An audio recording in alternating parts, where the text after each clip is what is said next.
Assalamualaikum warahmatullahi wabarakatuh. Perkenalkan, saya Ikrimah Hanim, peserta Latsar CPNS 2025.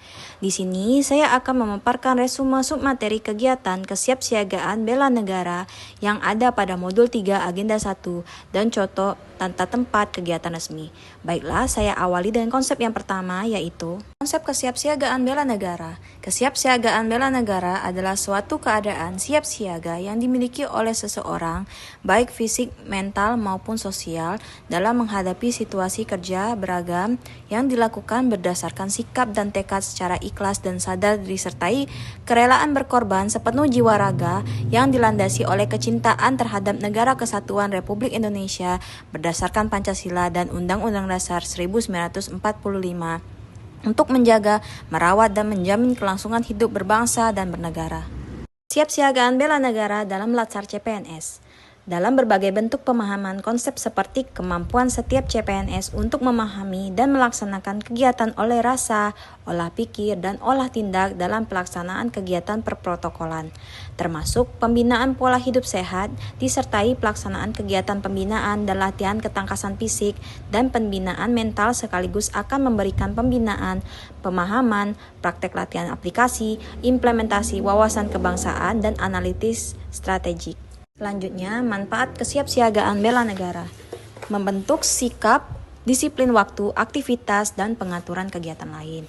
Yang kedua, membentuk jiwa kebersamaan dan solidaritas antar sesama rekan seperjuangan. Yang ketiga, membentuk mental dan fisik yang tangguh.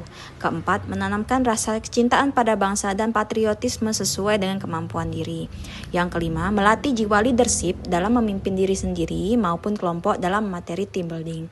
Yang keenam, membentuk iman dan takwa kepada agama yang dianut oleh individu. Selanjutnya, berbakti pada orang tua, bangsa, dan agama, melatih kecepatan, ketangkasan, ketepatan individu dalam melaksanakan kegiatan, menghilangkan sikap negatif seperti malas, apatis, boros, egois, dan tidak disiplin. Terakhir, membentuk perilaku jujur, tegas, adil, tepat, dan kepedulian antar sesama. Terkaitan modul 1, modul 2, dan modul 3. Ketiga modul tersebut pada dasarnya menjadi satu kesatuan yang utuh, karena modul 1, 2, dan 3 saling terkait satu dengan yang lainnya. Modul 1 membahas tentang wawasan kebangsaan dan nilai-nilai dasar negara.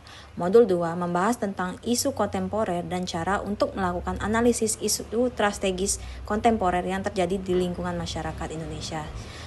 Untuk mempelajari dan mempraktikkan kedua modul 1 dan 2, maka disusunlah modul 3 tentang kesiapsiagaan bela negara. Paparan tata tempat pada kegiatan resmi bela negara, yang juga dikenal sebagai keprotokolan, mengatur susunan dan urutan tempat duduk atau posisi pejabat dan tamu undangan. Hal ini penting untuk menjaga ketertiban, kesantunan, dan menunjukkan penghargaan terhadap individu berdasarkan jabatan dan kedudukannya. Dalam konteks bela negara, tata tempat memastikan acara berjalan lancar dan sesuai dengan hierarki serta martabat kegiatan. Prinsip-prinsip tata tempat dalam kegiatan bela negara. 1. Presence. Urutan berdasarkan jabatan dan kedudukan, di mana pejabat tertinggi menempati posisi paling depan atau utama. Yang kedua, hierarki. Menjaga urutan sesuai dengan tingkatan jabatan, mulai dari pejabat tinggi negara, kementerian atau lembaga, hingga tokoh masyarakat. Yang ketiga, kesantunan dan penghargaan. Memberikan tempat terhormat kepada tamu undangan dan peserta sesuai dengan aturan perprotokolan. Penerapan tata tempat pada acara bela negara. 1. Upacara. Pada upacara peringatan Hari Bela Negara, inspektur upacara menempati posisi utama, diikuti oleh pejabat terkait, perwakilan instansi, dan peserta upacara. Kedua, kegiatan pembukaan. Saat pembukaan pelatihan bela negara, urutan tempat duduk bisa disesuaikan dengan jabatan dan peran peserta, seperti pelatih, instruktur, dan peserta pelatihan. 3. Kegiatan diskusi atau seminar. Dalam forum diskusi atau seminar terkait bela negara, tata tempat bisa disesuaikan dengan jabatan narasumber dan peserta, memastikan narasumber utama berada di posisi yang strategis. Contoh penerapan. Dalam upacara peringatan Hari Bela Negara, tata tempat akan mengatur 1. Inspektur upacara, biasanya pejabat tinggi, berada di mimbar utama. 2. Perwira upacara di dekat mimbar untuk memberikan laporan. Ketiga, pasukan upacara di lapangan sesuai dengan formasi yang telah ditentukan. 4. Tamu undangan, termasuk perwakilan instansi dan tokoh masyarakat ditempatkan sesuai dengan jabatan dan kedudukan mereka.